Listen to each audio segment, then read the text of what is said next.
Bem, estamos de volta com o argumento e agora, de acordo com o sorteio, nós vamos entrevistar o candidato da situação nas eleições de amanhã à presidência da OAB Pará. São 14 mil e tantos advogados inscritos na Ordem do Pará e estão aptos a votar em torno de 10 mil. A eleição vai se realizar no casarão da OAB, lá na Praça da Trindade, das 9 às 17 horas, em urna eletrônica, o que significa que o resultado também será bastante rápido. Vamos conversar agora com o candidato à situação, Alberto Campos, chapa 10, OAB sempre mais por você. Candidato Alberto, muito obrigado por ter vindo. É um prazer recebê-lo. E logo aproveitando a última deixa do seu candidato de oposição, por que foi fechada a sede da OAB desde sexta-feira? O que houve? É a primeira vez que acontece isso? Nada. Primeiro que não foi fechada a sede. O protocolo continua aberto, o plantão da Comissão de Prerrogativas também está funcionando. Obviamente que nós temos que arrumar as sessões eleitorais para os advogados comparecerem lá de um conforto melhor. E isso é sempre feito. Em todas as eleições da ordem se fecha determinados setores para poder arrumar, organizar a casa, para poder recepcionar melhor os advogados. Só isso. Inclusive, a portaria é praticamente idêntica à da eleição passada, só se mudou datas e locais. Ela está funcionando lá, o protocolo normalmente. Por que a OAB Pará mantém cancelado o registro do seu candidato de oposição? Isso foi uma decisão tomada não por nós, foi tomada pelo Conselho Federal, à época que ele foi candidato à presidência da ordem e teve anulado todos os seus votos. E somente agora se tomou conhecimento disso. Estava lá na instituição, infelizmente. Nós fomos atrás para saber se deveríamos ou não deveríamos impugná-lo e identificamos todo esse processo, né, administrativo que correu pelo Conselho Federal, que anulou todos os votos e determinou a cassação da carteira dele à época. E essa decisão, inclusive, já foi confirmada pela Justiça Federal, porque ele procurou o judiciário, perdeu, interpôs recursos, perdeu, essa decisão transitou em julgado.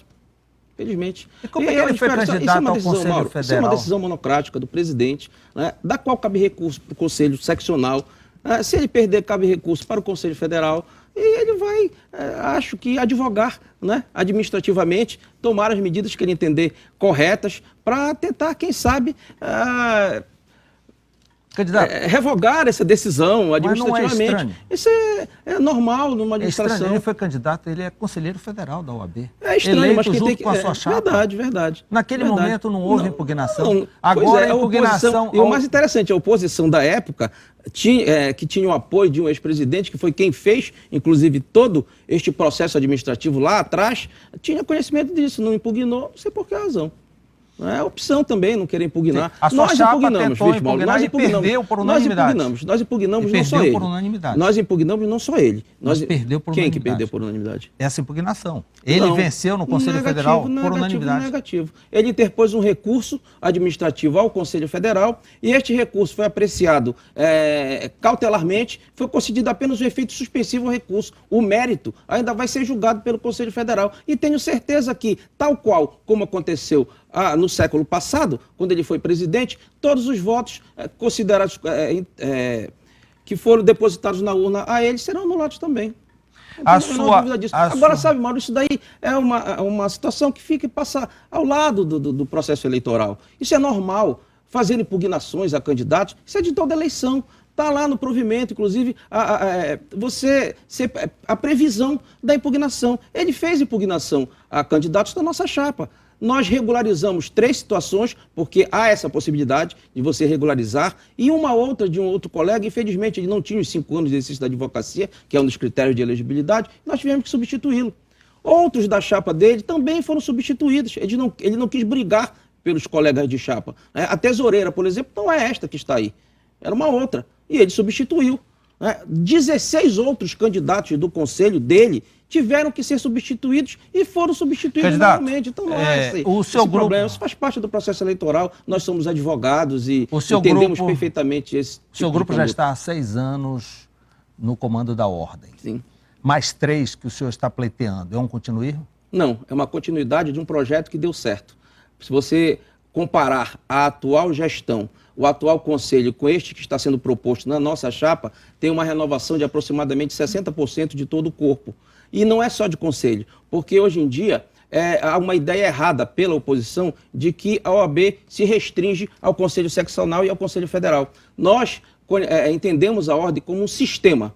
O sistema integrado entre Caixa de Assistência, Escola Superior de Advocacia, Tribunal de Ética e Disciplina, Conselho Seccional, Conselho Federal e todas aquelas comissões de trabalho que na proposta que nós estamos apresentando são 50. São aquelas comissões que recebem as demandas da sociedade civil, que protegem as prerrogativas dos advogados, que cuida do advogado em início de carreira, da mulher advogada, da advocacia pública. Então, isso tudo integra o sistema OAB e para nós, participa do processo eleitoral como chapa.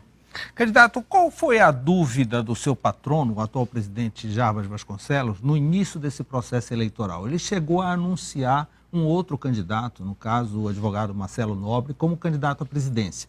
Depois voltou atrás e o senhor surgiu como presidente. Qual foi essa dúvida? O que aconteceu no início do processo eleitoral? São discussões normais que acontecem em uma composição de chapa. Em algum momento do debate a respeito de quem entraria ou quem sairia, nós discordamos. Ele resolveu, em princípio, lançar um outro candidato, mas nós voltamos a sentar, a renegociar, batemos nome por nome e chegamos a essa composição da chapa que está aí apresentada para a classe. A oposição costuma dizer, e nas redes sociais estão cheias, porque essa foi a campanha das redes sociais, né? Em que toda a chapa foi montada por Jarbas Vasconcelos e o senhor só defendeu o seu nome e o do vice, é verdade? Não é verdade. Nós batemos nome a nome, obviamente com as divergências, um cedeu daqui, outro cedeu dali, e nós chegamos a um consenso, estamos juntos, unidos, alegres, dispostos e certamente amanhã a classe vai dar a resposta de reconhecimento por todo o trabalho que foi feito durante esses 6 anos. Candidato, e a crítica da relação com o Poder Judiciário? Os advogados com suas prerrogativas não tão bem defendidas pela OAB, até em questões de natureza de estrutura física. As prerrogativas dos advogados nessas 2 últimas gestões nunca foram tão defendidas de forma tão intransigente como nós fizemos.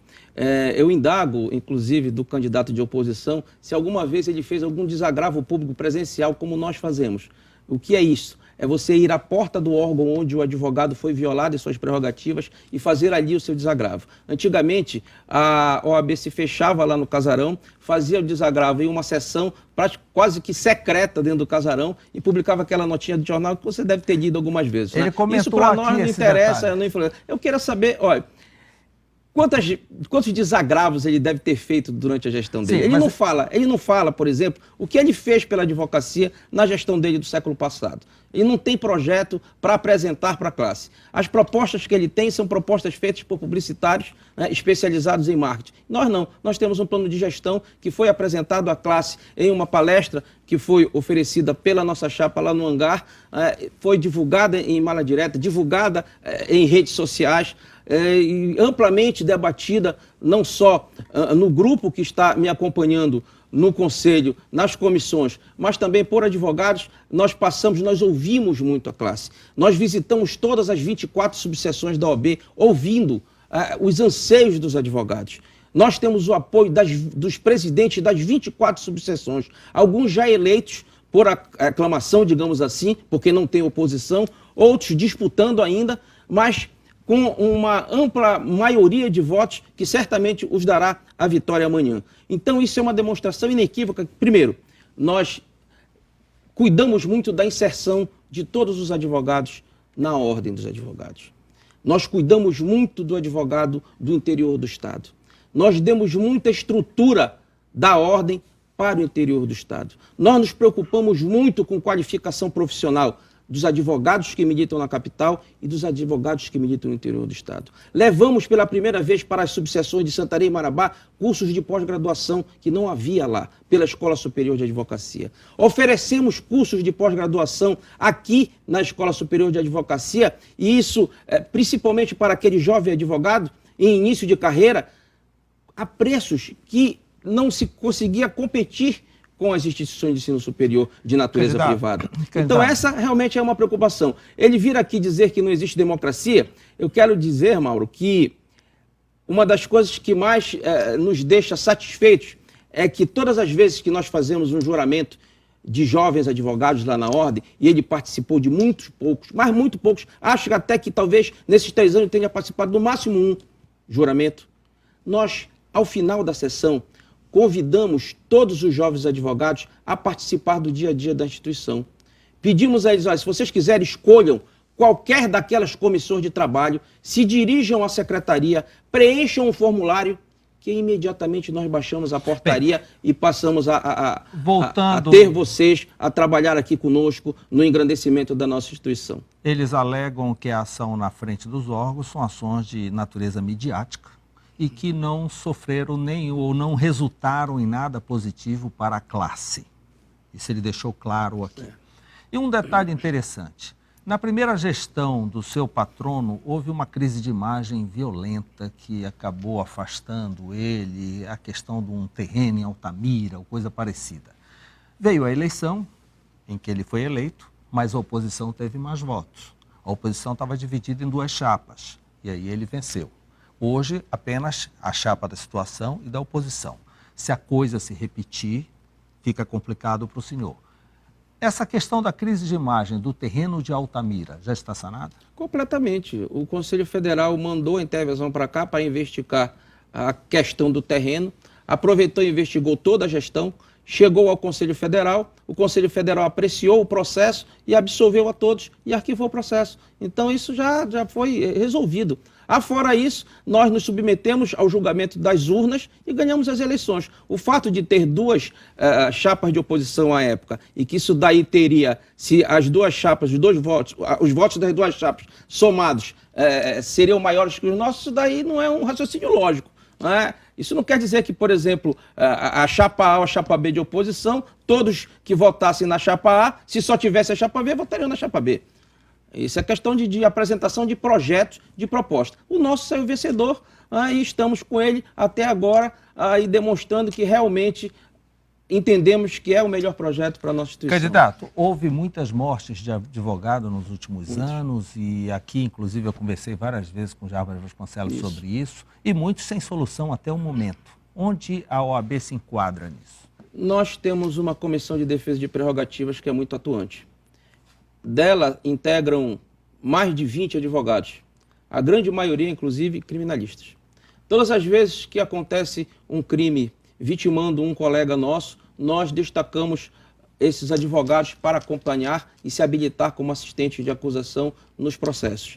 Os processos estão caminhando, o de Tomé Assis, especificamente, que ele citou, inclusive já houve júri, ele acompanhou, inclusive, o júri, integrantes do Conselho Federal estiveram presentes aqui no dia do julgamento. E os demais, realmente a gente tem que admitir que o judiciário é moroso, mas nós estamos acompanhando par e passo. A comissão de prerrogativa está habilitada em todos os processos. Aquele que ocorreu, por exemplo, em Itaituba, com uma dirigente lá da subseção, está também em vias de acontecer o júri. Estão todos presos.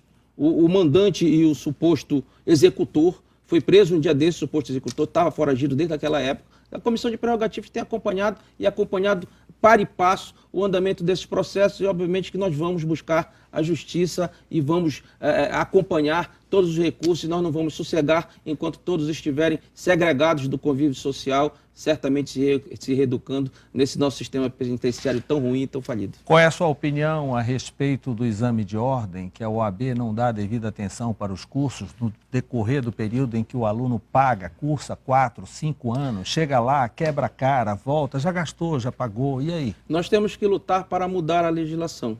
Esse é que é o principal, para que o parecer que a Comissão de Educação Jurídica e não a Escola Superior de Advocacia, como ele está sugerindo num dos panfletos que ele distribui nos fóruns, né, que é competente para apreciar, para fiscalizar essas instituições de ensino superior, que este parecer não seja apenas opinativo, que ele seja obrigatório para reconhecimento do curso de educação, do curso de Direito.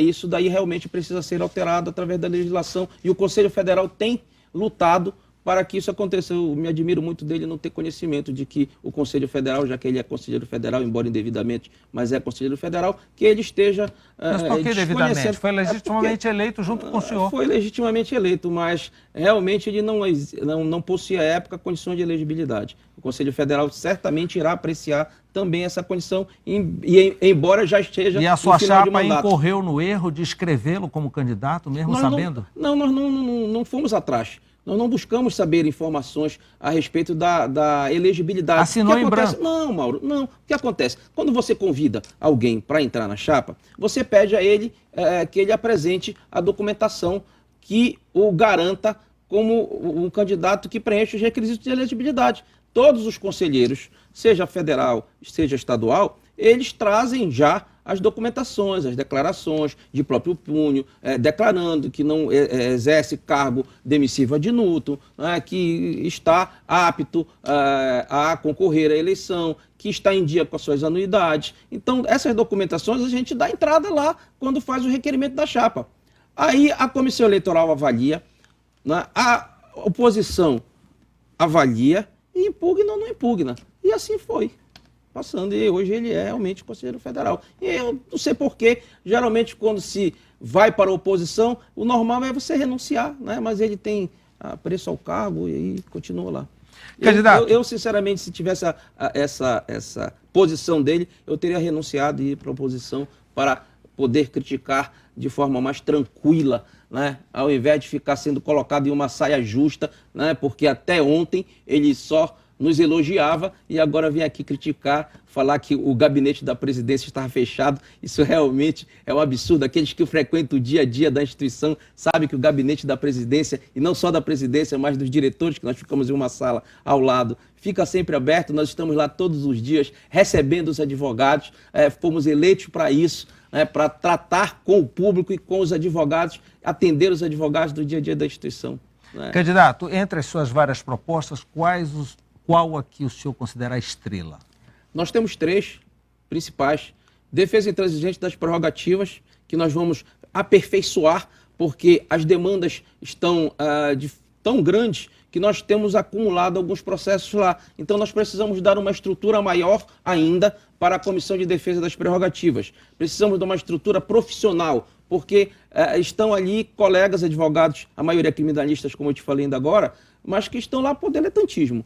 Então nós precisamos dar uma estrutura profissional para a Comissão de Defesa das Prerrogativas. Nós precisamos continuar investindo em qualificação profissional e isso tem uma importância muito grande para o advogado em início de carreira. Precisa ele ser melhor qualificado, continuar oferecendo cursos de pós-graduação, investir ainda mais no interior do estado, porque nós só chegamos em Marabá, em Santarém, em Castanhal, precisamos ir lá mais para o sul. 80% dos advogados estão em Belém. Isso, 80%. Mas nós temos um compromisso muito grande com o advogado do interior do estado, porque afinal de contas, ele não só é o que mais precisa do braço forte da instituição, mas também porque ele paga a mesma anuidade que o advogado daqui da capital.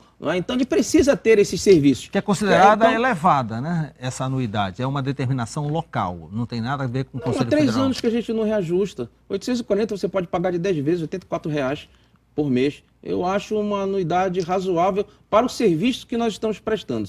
Nós renovamos, restauramos e reequipamos mais de 100 salas de apoio dos advogados nos fóruns do interior do estado e aqui na região metropolitana. Construímos 4 sedes de subseções, criamos mais 4 subseções nessa última gestão. Mas é verdade que a situação financeira da entidade sofre cuidados? Nada, está equilibrada, contas saneadas. E por que essa pedalada? Por que pedir antecipadamente valor de inscrição do exame de ordem? Desconheço, Mauro. Desconheço. Essa informação que foi repassada para ele, se é que foi repassada, ela não é verdadeira, mas eu quero te dizer que isso é normal, porque a gente precisa antecipar. Que o exame de ordem agora é uma grande fonte de renda da OAB. Às vezes você precisa antecipar pagamento de 13º salário e essa última parcela ela vem lá em dezembro. Então não é antecipação, ele falou aí que em março para receber, não é março, é dezembro, ainda é no ano ainda. Então a gente não está antecipando receita da próxima gestão, é nesta mesmo.